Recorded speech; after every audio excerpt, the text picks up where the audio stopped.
Okay, we are now live. Hello, everyone. Thank you for joining. My name is Sam. We're going to talk about webinars today. It's basically a webinar for AML Africa, which is a company that's been set up to help and improve the work situation in Sudan.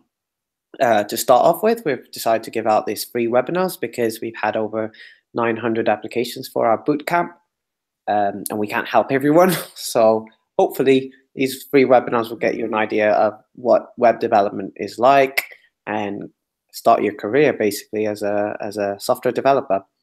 On today's webinar, we've got Ross, who's going to talk to us about Sass and the importance of Sass with HTML. So I'm going to hand it over to him. Welcome to the webinar, Ross. Hi, yeah, fantastic. Thank you very much. So yeah, my name's Ross. I've been working in sort of front-end coding for just over 4 years now, and the things have changed quite a bit over that time. And one of those things is Sass and the way that we generate style sheets and the way that we do traditional CSS. So some of you may know some Sass. That'd be great. If not, then this is a complete overview on just what Sass is, how it's used, why we use it. So Sass is short for syntactically awesome style sheets, which isn't really relevant, but it's just what it means. So let's get started. So as an introduction, what we're going to go over in this webinar is just what Sass is, why we use it, what Compass is, and how that's used with Sass. Now, if you don't know what Compass is, that's fine. Don't worry about it just yet. I will explain that completely in a minute. I'm going to create a workflow, and we're going to see how to monitor our Sass changes or our SCSS changes. We're going to separate Sass files, and we're going to merge them into a standard minified CSS file. So it's going to be a Sass or SCSS that then gets turned into some really nice SEO-friendly CSS. We're then going to have a little look at some of the things that Sass can do that CSS can't. And that's things like using variables, using inheritance, certain aspects of functions and mix-ins, and lots of interesting information that we're going to learn during this webinar today. So let's have a little look. So a little overview about Sass is a tool in the group of preprocessors, and it's essentially a scripting language that extends the standard CSS and after gets compiled into just normal readable CSS that you've probably seen before. And the reason that we do this is it just creates for easy, cleaner code, which is easier to read and easier to understand, which is just helpful for everybody. Reusable code that we can use in multiple areas of our Sass files, rather than just rewriting things over and over and over again or multiple locations. So we just we don't want to do that. And we can create shareable code with libraries and pull in libraries, which also makes everything a lot easier. So let's have a little look. Now, Sass isn't the only one that's out there. There are others. We do have other processors called preprocessors like Less, for example. So don't think that Sass is the only toolkit out there. Sass and Less are both CSS extensions, and they're both backwards compatible with CSS, meaning you can just write your normal CSS inside of these Less or Sass files. In fact, what you can do is you can just rename your CSS file .less or .SCSS, and what that will do is it will just continue to work as it always did, but get compiled later using Compass or Sass, which is what we're going to do. But on the surface, Less is based on JavaScript, and Sass is sort of uses Ruby. So they're the biggest differences. But we're going to be learning Sass today. and seeing how that works. But if you feel like after this going to have a look at what else is available, you can completely do that. There are others out there. So you've probably heard me say sort of Sass and SCSS and CSS, and it's kind of lots of S's, and it's all getting a bit confusing. So let me just clarify that. Is version 3 of Sass is a superset of CSS. And this means, like I said earlier, is that everything you can normally do in CSS, you can also do in SCSS. But we have all of the benefits of Sass, such as variables and functions. Now, a variable, if you haven't seen this before, if you've just been front end and you've not really focused on any sort of programming languages, variables are just parts that we can store data in, and we just put information in that and we can use it later on. A function is where we pass in information, we then do something with that information and we give it back. Now, we'll be having a look at these a bit later, but I won't be going too in-depth into that. So why we're using Sass and SCSS, so it's all predicted to be the next CSS. And with all the benefits that it has, you can sort of see, hopefully by the end of this, you'll see why that it's becoming the industry standard, and why most companies now will be looking for you to have Sass or less, or these sort of skills, and it is considered the norm when working in the front end technologies. Okay, so let's sort of go ahead and start installing some of this. Now, I mentioned earlier Compass. Compass is an extension of Sass, and that means Compass requires Sass to actually do something. It's its own compiler, so instead of using the basic Sass watch to watch for our changes, it has large collections of mixins and functions that are really useful and sort of help us with some of our properties. So let's get ahead and get installing. If we have anyone with a Mac, you're really lucky, because Ruby's already installed, and Sass runs on Ruby, Compass runs on Ruby, and it's just what you need to have installed as a dependency to get things going. If you're on Windows, don't worry, I've got a link here after this session, or whenever you can, just go to this link, download the Ruby installer, get Ruby running on your system, and follow the information below into your shell or your terminal. So I'll be working on a Mac today, so I'm going to do sudo gem install Compass, which we can see here. Now, I do already have it installed, but sudo gem install. It's going to ask for your password.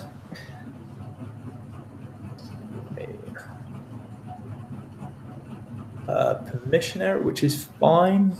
I did have a look at this, so let's just really quickly get this. So if you get a permissions error, you may just need to do this, where you just set the name of your user local bin. So let's just do that so you can see what it actually looks like. We successfully installed the latest Sass, which is 3.5.6, and we can see that it's installed. Now we can do the same for Compass. So I'm just going to press up to get that command back. And instead of installing Sass here, what we're going to do is we're going to install Compass. Now, again, you may not need this bit. I do, just to get permissions working. And I'm going to run install. And there we are. We have the latest version of Compass installed, and we have our gem installed, which is fine. So we've got everything that we need to get working. If you just want to double check that it's actually installed, you can just press type in Sass V, and I can see that I have my Ruby Sass version, and I have my Compass version, all running the latest, which is fine. So let's clear the screen here by typing clear and getting to our blank directory. So we've completed installing our Sass and our Compass. So we're going to get started and create a project, and we're going to learn how to use some of these tools that we've just installed on our system. So let's navigate to an area that we're happy to run some tests in and to pull in some code. So I'm going to have a little look. I'm going to go into my documents. We're going to CD documents, and there we are. I'm in a location where I'm happy to do some work. Now I'm going to pull in some Compass code where I can do Compass create Sass-test, and you can do the same as well. So Compass, as you can see here, create Sass-test. What that's going to do is it's going to pull in some information onto your machine, which is fine. We can see what it's done here. We have a directory called Sass-test. Inside, it's put these items. Underneath, this isn't anything of interest. All it's telling you is where to import your style sheets into your HTML. Now, you should know, if you've worked with CSS before, we put that into the head here with a link there, but we're not going to be looking too specifically into that. We're just focusing on the Sass today. So let's clear the screen. And we're going to navigate to our file that we just made, our folder, which is Sass-test. Okay, so now we're inside our Sass-test. We can see that we have config.rb, Sass, and our style sheets. So let's go to our IDE here. So we're going to go to our chosen IDE. I like to use Atom, but you guys can use whichever one you want. So let's open. Go to where we installed our files, which was Sass-test here, and we can open that. And here we have all of that information that we've just downloaded: Sass, style sheets, config.rb. If you remember me saying the config.rb, that's good. We can get a Ruby file.rb. So let's go in here and see what's going on. We're requiring some information here that we don't need, so let's just get rid of that for now and tidy this up so you can understand. So we're setting our base path for our project, which is fine just being the directory that we're in. And we have our CSS directory for our style sheets, which is where we want our style sheets to be exported when Compass runs. Now, that's fine. This is where all of our CSS is going to live. We have our Sass directory here, and that is where all of our SCSS files are going to live. So now Compass knows where our Sass files are and where our exported files will live. So we're not going to be looking at images in JavaScript today. We're just focusing on where we want our Sass to export to. So that's fine. So I'm going to save that out and move on to the next step, which is configuring Compass. So as I've said before, it's our directory. We tell the Compass where the items are located, where the root of our project is, where to output our information, and if or not we should cache the information that we have. Now, caching is a bit of a pain in Compass, so we're not going to be doing that today. So let's just prevent it from doing anything like that. So let's just do that and do caching false. Okay, so I've just added this to the configuration file.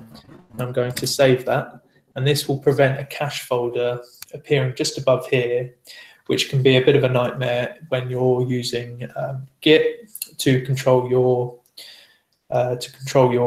information and your code. And we're just not going to have a look into that today. So caching false, you may want to turn that on and off, but it's a really good thing to know when you suddenly get loads of caching files appearing all over your system that you don't want. So that's fine. We have that. Now what we want to do is we want Compass to look at our changes as we're doing them, so we can have live CSS files and everything looks up to date on our front end. And everything looks like it sort of works. Or to do that, what we're going to do is we're going to go to our Compass location that we downloaded earlier. As you remember, we've got our config, our Sass, and our style sheets.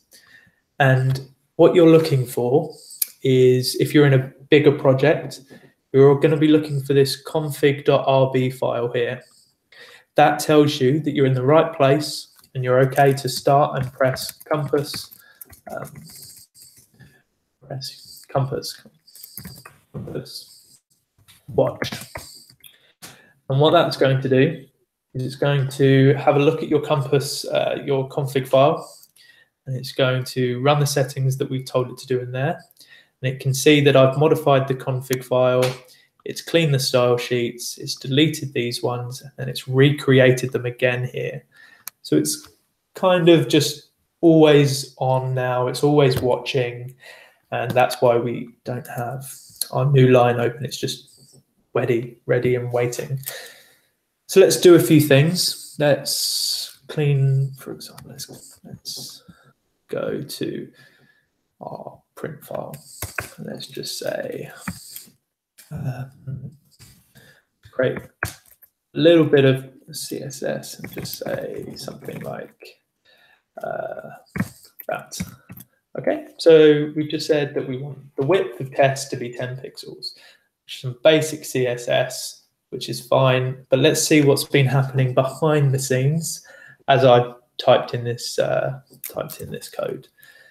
Okay, so it can see that I've modified the print.scss file, and what it's done is it's then detected that and deleted and rewritten the print.css file, which is exactly fine. It's what I expected it to do. So I'm going to have a look at print.css, and there we have our compiled CSS from SCSS code. So I'm just going to close that down and we can move on. Okay, so Sass is all about getting a bit organized and sort of having these component items. Now, I like to have my assets in a folder, my vendors in a folder, my pages in a folder. I won't necessarily be using my vendors here, but for example, I use our carousel sometimes, and what I can do is I can get their code or their CSS, put that into an SCSS file, and that will get compiled with the rest of my SCSS, because all CSS works just as it used to inside SCSS, which makes things a lot easier. So let's try and organize things a little bit in here. Let's go inside of our Sass folder, and I'm going to create a new folder. I'm going to call it assets. Inside assets, I want a fonts.scss. Okay, that's the extension that we use for Sass files. And there we have it. We have our fonts.scss folder inside our assets folder, which is inside our Sass folder. So let's just say we want, for example, heading 3 to have a color of red. That's fun. Okay, so what's happened here is, as I've done that, you can see that assets has appeared in our style sheets without me doing anything, and fonts.css has also appeared with a bit of information on line 1 to tell me where this code has come from, and it's come from line 1 of Sass assets fonts.scss, which is here, which is exactly what we would expect. Okay, so that's kind of made sense. Now we've customized a file, we've made some organized assets, and if I was to have pages or components, I would then continue to create those in an organized manner. So if coming back to the code later on, or if I continue to edit, it would make things very easy for me to find, or it would make things for your team to find, or anyone that will be working on your project later on, which is really important just to keep things moving fast and keep things easy to read. Okay, so what's happened here is we've got these multiple style sheets. So So if I have a look back, we've got 1, 2, 3, 4 CSS files. Okay, now I'm not going to want to have 4 CSS files included in the header of my web page. It becomes a bit tedious adding and sort of taking things away, and it's not very organized. It doesn't kind of work.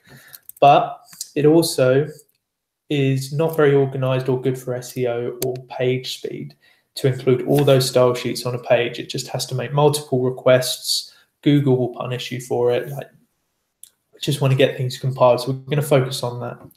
There are times that you will want separate CSS files for certain things. Just one example, you may want a really streamlined landing page that loads quickly with a really minimalistic CSS file. That may be one that you sort of create a separate CSS file. But for now, let's just focus on merging these files so that we don't have 5 or 4 that we had earlier. So to do this, we tell Compass to ignore the SCSS files that are imported elsewhere. And we use the underscore to do this. So I'm going to show you how this works. I'm going to go over here. I'm going to rename this file underscore fonts.scss. Okay. Now you can already see that that's got rid of my fonts.css file. Okay, so let's do the same for these. Like that. Let's just really quickly rename them. And as you can see, while I'm doing this, the files below are just vanishing, which means Compass in the background is doing its work. Okay, you can see it's created the new one and it's deleted the old one, and it's doing all of its items in the background, which is perfect. Okay, so now let's just get rid of this as well. We have no style sheets. That's not useful at all. So I'm going to create a new file, and I'm just going to call this style.scss. Okay, now I'm doing this without the underscore, so you can expect that because it has no underscore, it will create a style sheet. And as you can see, it has created the style sheet. It's created it in the wrong location, so I'm just going to put that in the top Sass directory, where it is then just, there we go, just in the top, one style, perfect. Okay, so let's go into style.scss.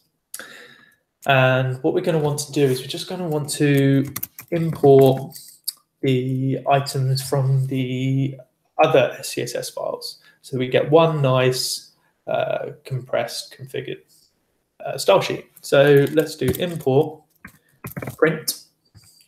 Okay, and hit save.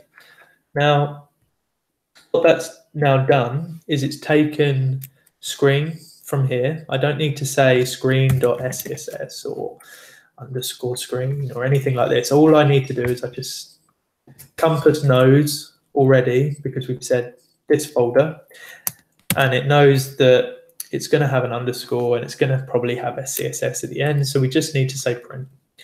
Okay, so let's have a little look in here. Now we put some code into print earlier, which was test. And there it is, line 1 in our style.css is our code that came from print, which is perfect. That's exactly what we expected. So we just clean this up a little bit. Go back to our styles and let's import some more information. So I'm going to import screen. I'm going to import IE.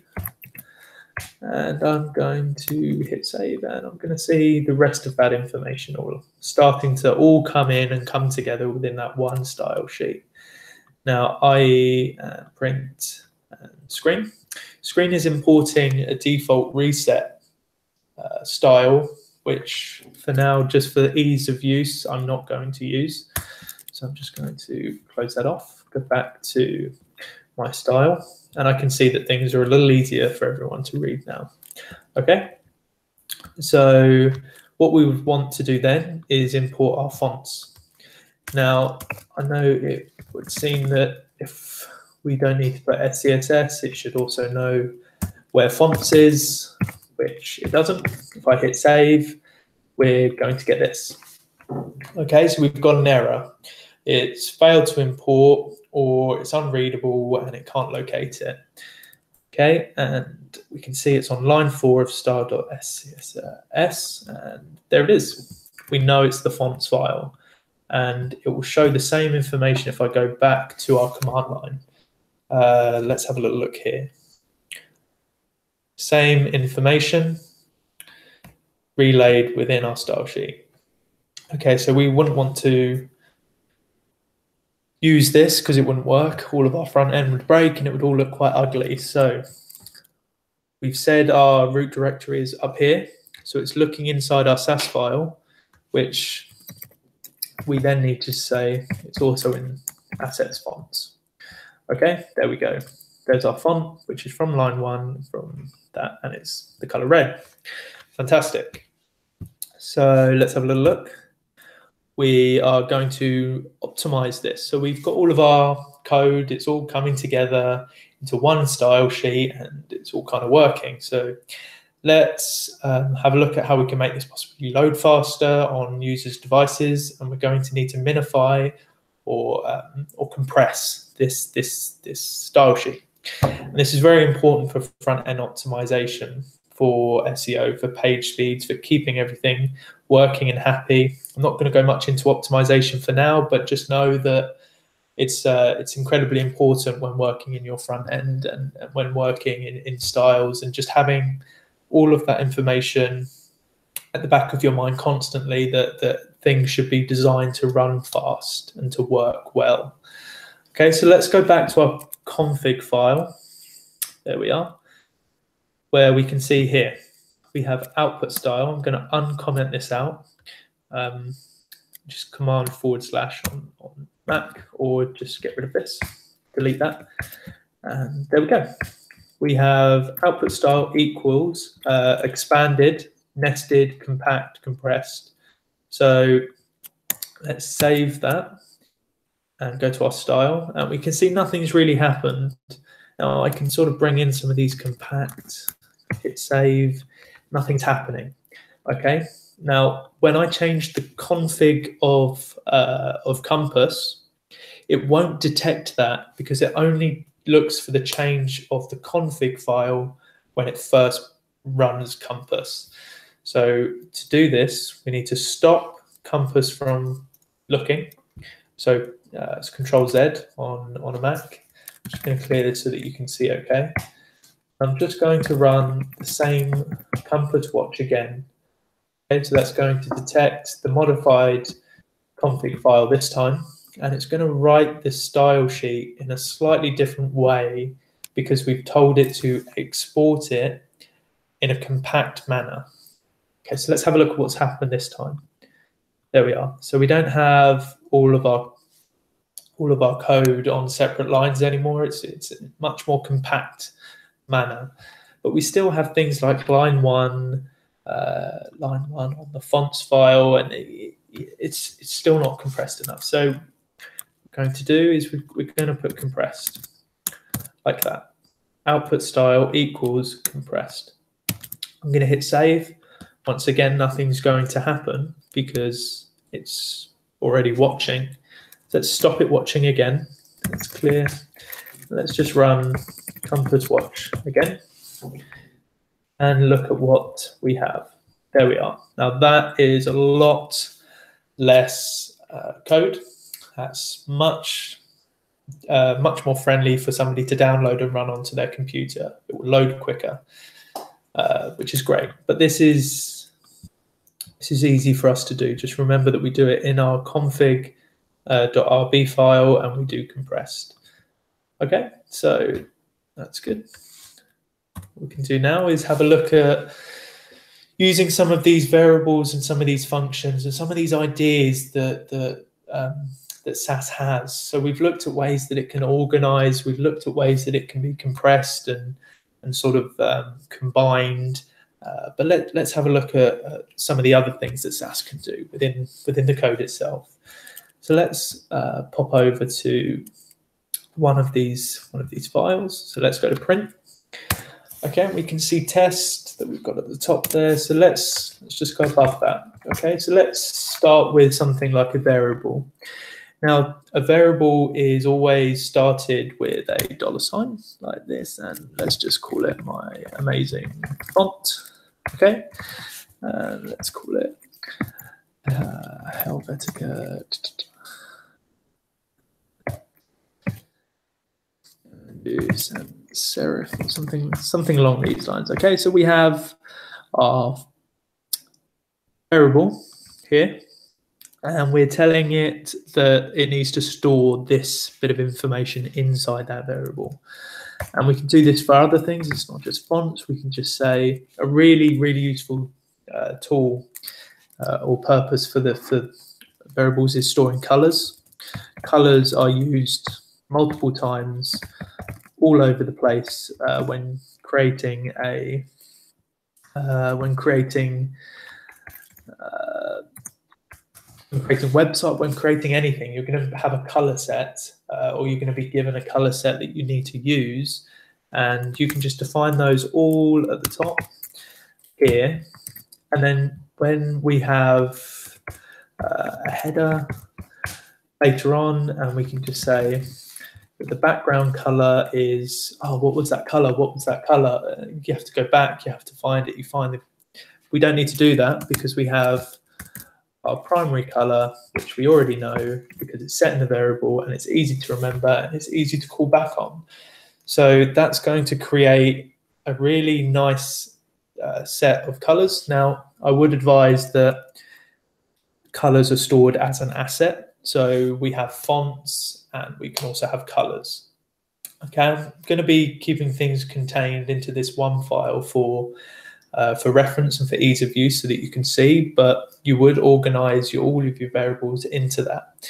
Now, you can call variables in different files. So if I had this header in my screen.scss, that would work just as well.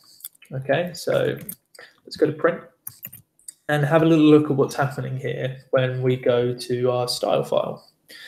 Okay, so this is a little hard for us to read, for me to use as demonstration purposes.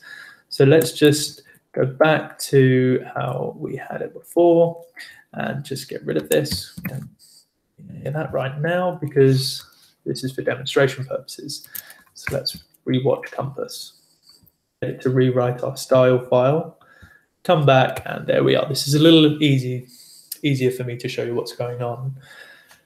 Now, what's happened is we have our header file, our header code here, and our background color is this. It's not primary color. It's not the word that we said earlier. We can have a look at our print file here, and this is the SCSS. This is our Sass. Okay. This Sass is then passed to Compass. Compass is compiling it, and we're getting this back. It's seeing what that color was, and it's applying it and exporting it as readable CSS code. Okay, so we can sort of see how that's happened there. And this can store lots of information. It's really useful, but hopefully you can sort of understand the power of a variable that we can use within CSS or Sass. Okay, so let's have a little look. So we've had a little look at variables. Let's have a look at nesting. Okay, so if you think about HTML, or when you're designing something or have a website or anything like that, the way we tend to write it is, this is HTML, by the way, so we're just going to do that. Let's just say this. Okay, so we have, let's just say div, and we put our div, or our second element, within this element. Okay, it's sort of nested, isn't it? We have a nested bit of information inside or wrapped by this. So if this is the way we do it in HTML, wouldn't it make lots of sense if we could do this in our styles as well? Wouldn't it be easier to understand having it the same on both? So let's get rid of our HTML code because that does not work in SCSS, and have a look at how we can do that. So let's say we have div1. Let's say that has a width of 500 pixels. Okay, all fine. So what we can do in Sass is we can nest, just like we would inside our HTML, our second element inside of that. So we can have it continue. So let's say we want a width of 300 pixels in here. There we go. So we have this nested bit of information. Now, how does that look when it gets exported? Let's have a little look at our exported. This is how we would write it in CSS. Okay, we would have our div1, and we have our width, and then we have our div1 and div2, which specifies just div2 of 300. So it's a little harder to read, but we don't need to worry about that because now we write everything in Sass. We put it in here. We have this nested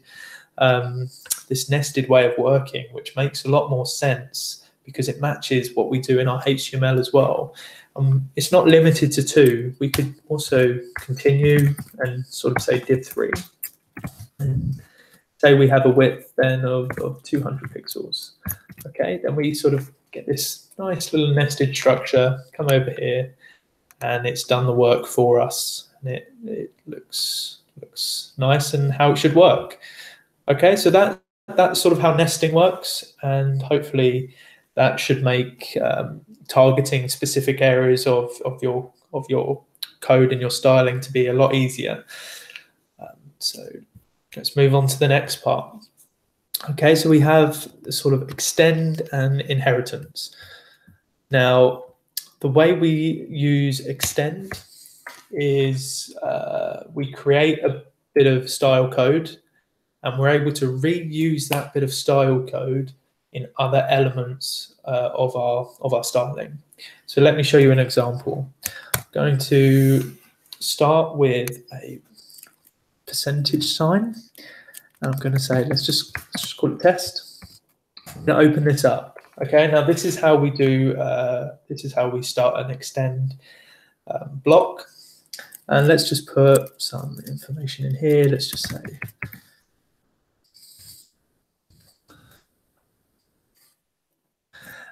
put the color in here. Okay, but let's just bring back our variable just so that we can see that again. Let's give it some padding, and let's give it some color. Again, I could choose my color variable, but let's just show them both together. Okay, so we have a little block of style code that doesn't do anything right now. It just kind of exists, ready to be used. Okay, so let's say I have my div1. Let's actually use test. Okay, so let's say we have test. Now, test should have everything that test here has. Okay, so I want this block of style code to have all of this in it, but I don't want to rewrite it again. Okay, so all I can do is I can just say we start with an at, and we say extend, and we say what it is that we want to extend. Okay, so what I've essentially done is I've wrote these 3 lines of code again with 1 line of code. Okay, so I've not had to repeat this here or here. All I've done is I've said, yeah, it needs to have all of the things that this has plus the width. And I could do the same with header. I said header should have all of the things that test has, plus the background color should be the primary color. Okay, so we're able to reuse this block of text wherever we want using the extend syntax here. Okay, so let's save this out and have a little look at what's happening. So we have test should have all of this information plus 10 pixels. So let's see if it does. We have test with its 10 pixels. Yep, perfect. And then we have test with border, padding, color. And it also has header. Now it's already noticed that we have extend in header and we have extend in test. It knows that that exists. Compass has then wrote this in the most efficient way possible within CSS, and there it is. We have our test with our extended information plus its own bit of information. Okay, so it's a little, hopefully that's not too confusing to sort of pick up there. We have a block, we then call that block within wherever we want. Okay, so that is extended and inheritance. And hopefully that makes sense, but let's move on. Let's say we want to use some operators. Okay, so Sass also enables us to use operators within our styling code, which is really cool. So we can do things like 600 pixels divided by something like 960 pixels, and then let's times it by 100%. Save that out and see what we get. So let's go to div 1. Okay, there, div 1, we now have 62.5%. So what it's done is it's detected that I have this, this sum here, and Compass, when it's detected this, has done the sum for me. It has then exported into our style.css file the exact result of what that is. Okay, which is really useful, and we can use things like plus, we can use things like divide, and we can move on and do things like that. Now, if I was to do divide, say, by 500 pixels, and save that out and go to the width of div 1, see, it's not quite done the sum for us. Now, operators are very temperamental in Sass. There's certain ways to write them. The easiest way is just familiarize yourself with those, and if not, just have a cheat sheet on hand. But we put those in brackets, for example, and we get our result as we would expect. So there's just certain tweaks to the operators within Sass that you need to know. But for now, let's just put that back to what it was. Okay. There we are. So we have a little bit of information for operators there, but we're going to move on now and talk about some things like functions. Okay, so function, if you haven't used it before in jQuery or JavaScript or any sort of front end language, then let's just keep it quite basic. I'm going to create a function, and what it's going to do is it's going to take two bits of information. It's going to add them together, and it's going to give it back to me for me to use inside my style. Now I can write this function right here inside my Sass file, which is really cool. So to do that, we start with an say function, and let's call it my test function. Okay, now we're going to want to pass in two bits of information, and to do that we use the $. Let's call it information block 1 and information 2, and we open our brackets. Okay, so that is essentially a function within Sass. Let's then return those two items added together.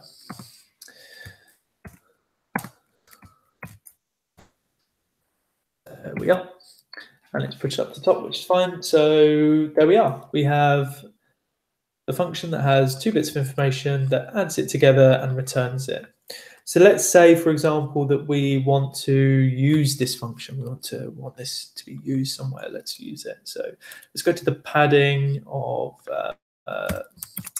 Sorry, don't forget your semicolon there, and let's say we go to our padding and we want to use our function within the padding here. So let's say my test function, where we pass in two bits of information. So let's say 10 and 20. Hit save. What it's going to do is the padding of our extend function, of our extend block here, the padding of it will be 10 plus 30. And it's going to do that calculation right here in the function that we wrote. So let's just make sure it does that.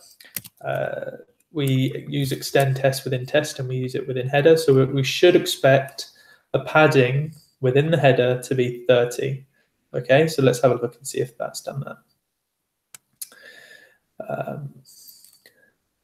There we are. So we have the padding for test and header, which is set to 30. And the reason it's done that is because we've wrote that function that adds those two bits of information together, and we gave it 10 and 20. Okay, so that's a really basic function, but if you think about the power of a function and what a function can do, it can really do some really powerful stuff within your code, right within your Sass and your CSS as it gets exported, and you can sort of explore that later on if you go away and see what interesting Sass functions exist out there that you could possibly use in your own code. Okay, so I'm just going to show you one last thing within Sass, and that's an if statement. Now, again, if you are used to any sort of programming language, you should have seen if statements before. So let's just do an at if. If you remember, we've done at function, so it's kind of reusable, and I'm putting this directly into a style class here. So let's just say if let's also create a variable called padding. Let's just give it 20. Let's do that. Okay, so if our variable padding, so essentially if 20 is less or equal to 30, like that. But if it's less than 30, which it is because padding is 20, because we put that in our variable, then do padding is equal to padding and don't do anything. So if this equals true, go inside and then add, and then just assign padding to padding within our header, which is fine. But what we can also then do is say else, open up our brackets. So if it's not equal to that, then let's set our padding to something like padding divided by 2. Now we're using our operators again. Okay, so we're doing some really complex stuff all within Sass, which we would never be able to do in CSS. Like, it's just unheard of within CSS, which is what is making this Sass so much more popular than CSS. So let's go into our else and have a look at what's happened here. So we can expect our header to take an if statement of if it's less than 30, which it is. So we can expect our padding to equal 20 because we haven't changed it. It's checked, it's done that, it's true, and it's assigning 20 to our padding. So let's go to header and see if it equals 20. And I'm just going to stop it extending as well because we don't want to set the padding twice. Okay, so let's go to our header. There we are. Header is padding 20, just as we expected. So let's go back here and change this to say if it's less or equal to 30. Let's make it false.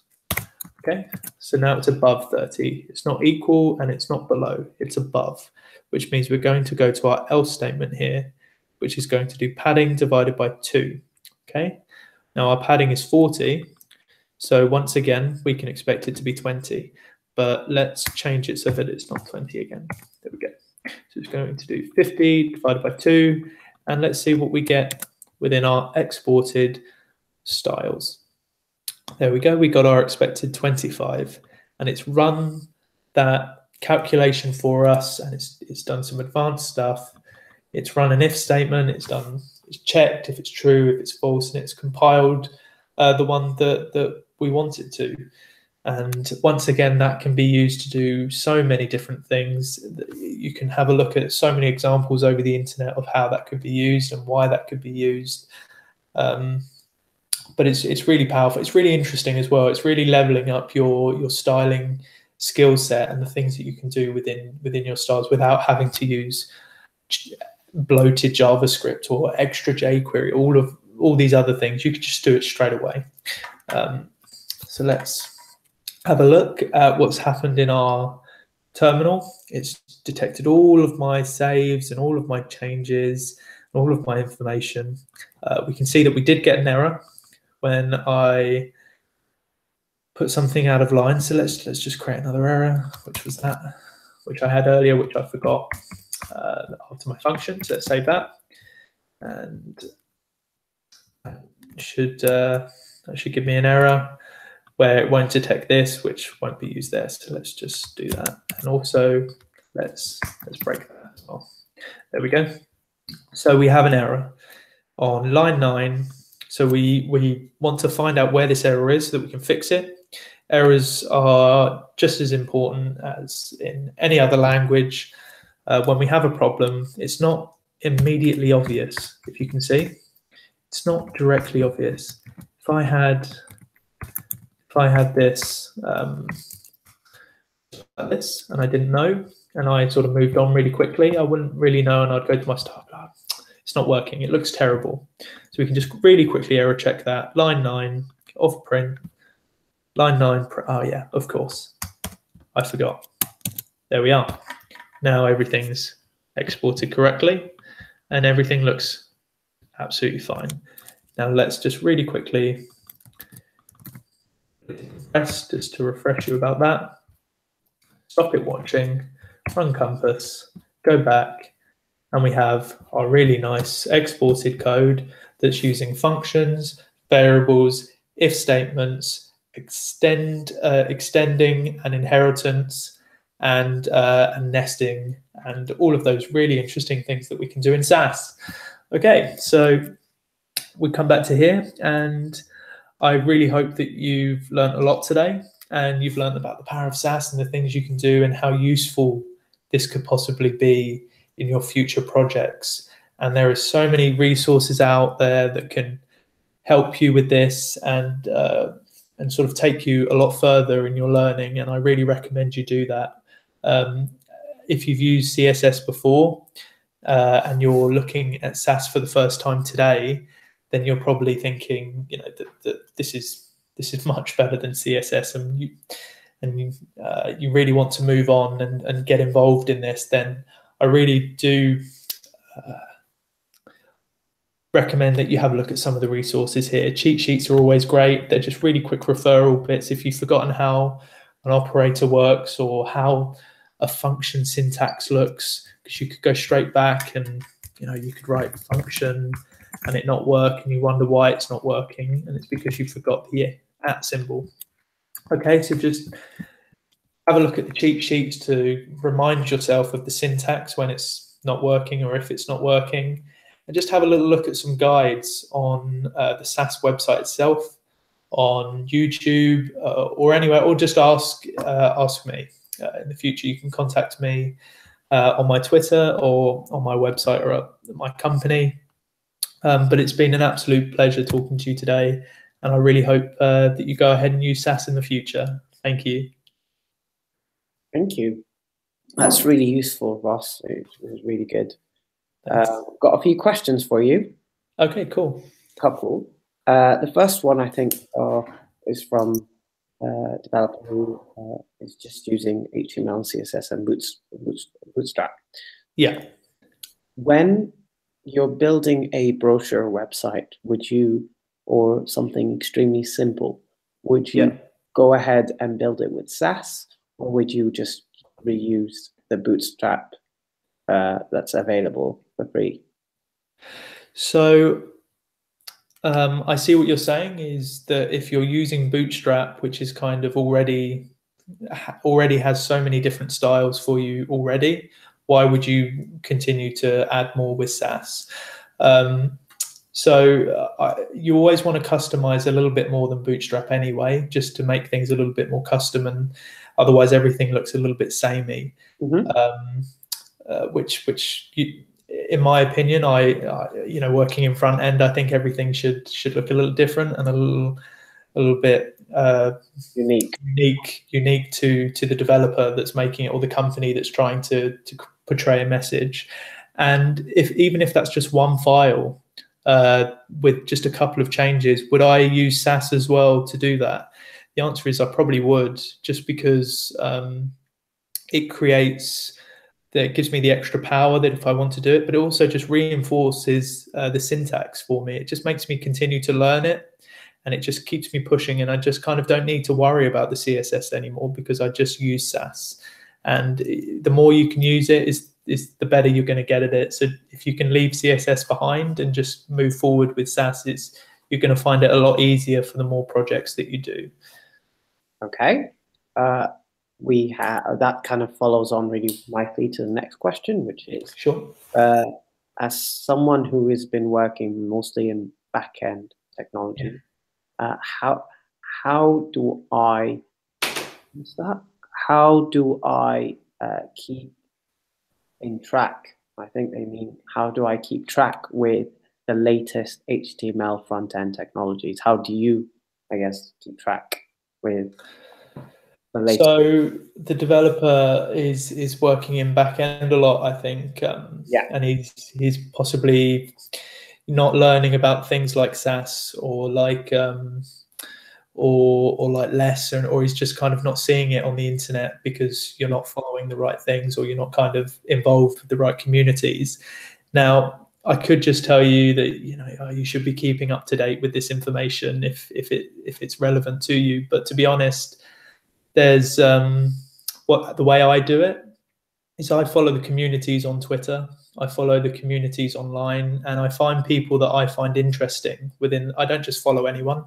I'll follow somebody that does stay on the cutting edge of front end technology, so that I kind of don't have to. I can let him inform me. You outsource it. I outsource it, but they make it fun. Like, they make it more interesting for me to learn it, rather than going onto Google and finding a quite boring tutorial. I can have somebody else on Twitter say, "Oh my God, this Sass thing is amazing. Look what I can do." And I'm going, "Oh, hang on a minute. Like, yeah, that is amazing. I should be doing that too." It levels up my programming, and it makes me a better programmer because I can do more with it, and it's easier in my opinion. Okay, and the last question is about when you are adding logic to your CSS. Yeah, a lot of the pain that people face is about testing front-end tech. So how do you go about testing your Sass sheet? So because it's all sort of very live when you're working on it, you get those errors that, I mean, to be honest, I don't see these errors straight away. I tend to work with this running in the background, not within the terminal. I actually use this down here, which is a little mini terminal, and it puts me straight into my project, and I can just run Compass Watch from in here, and I minimize it. So that's constantly running in the background. I'm not going to directly see an error. I go to my front end, I test locally on my machine. I always have a local copy that I'm working on. I obviously never work on a live project in production. Just have that copy to your local machine. You will go, while testing, test at every increment of component changes, and you'll see that it breaks. If you have an error, it will break. That is then when it does break, you will, when it does break, that's when you refer to this. You find your error, you go to it, you fix it. Honestly, 9 times out of 10, it's a semicolon or something like that. Like, it's something silly. Style sheets tend to be pretty basic in that manner. But as far as, unless you want to have a look at maybe a third-party tool, Compass will probably have a plugin or some form of Ruby extension that will allow you to test in a more advanced way. But honestly, I've not had to at this point. Okay. So you can possibly unit test them if you want to. You can probably unit test. I think it's overkill, honestly. But Okay. but you know, these are things out there that maybe I might learn in the future, and I'll see. And on Twitter, keep an eye on Twitter. If somebody finds something with good unit testing for style sheets related to Sass, like tweet me at Ross. Like I want to know. That would be cool. All right. Okay, those are pretty much all the questions that we had. Thank you very much. It was very informative, especially for people who are thinking of jumping into front-end development. They have no idea where to start, and I think Sass would give them a very simplified way. I especially like the fact that you could use tabs and it will find out the indentation. So you'll actually have to have those awful style sheets to tell you, this is actually part of div 3 inside div 2, which is a button. Nesting is just so much easier on the eyes. Exactly. So thank you very much, Ross, and no problem. Thank you. We hope to have you again. Brilliant. Cheers. Bye. Bye.